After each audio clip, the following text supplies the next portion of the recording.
இப்போ 2026ல இப்ப எல்லா கட்சிகளும் நாங்க 234 தொகுதியை வந்து ஜெயிப்போம் அப்படின்ற மாதிரி இப்ப எடப்பாடி அவர்கள் கூட சொல்லியிருந்தாரு. ஸ்டாலின் அவர்களும் 200 தொகுதிகள் வந்து ஜெயிப்பா அப்படின்லாம் வந்து சொல்லிட்டு இருந்தாரு.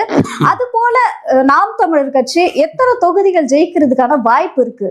அது நம்ம களத்துல தாங்க பார்க்க முடியும். இல்ல உங்களுக்கு இருக்க ஆதரவு இவங்க ரெண்டு பேருமே எங்க இருங்க, ஓட் பாலிடிக்ஸ்ல வந்து நாம் தமிழர் வந்து கடந்த 10 வருஷமா நாங்க களத்துல நின்றாலும், இந்த 2016 சட்டமன்ற தேர்தல் வந்து 26 10 வருஷமா களத்துல நின்றாலும், இதுல வந்து பழம் தின்னு கொட்டை போட்டவங்க, திருடினவங்க, இதுல கல்லாட்டம் ஆட தெரிஞ்சவங்க இந்த திராவிட கட்சிகள்.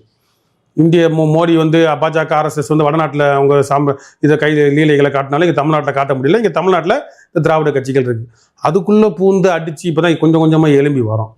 அதனால் நாங்கள் வந்து இது கரெக்டாக கணக்கு சொல்லுங்கள், சென்சஸ் சொல்லுங்கள் அப்படின்னு சொல்லுங்களா உங்களோட ஒரு நீங்க கேட்கறது வந்து மார்ச் மாதம் இல்லை தேர்தல் அறிவிச்சு இவங்க கூட்டணி எல்லாம் செட்டில்மெண்ட்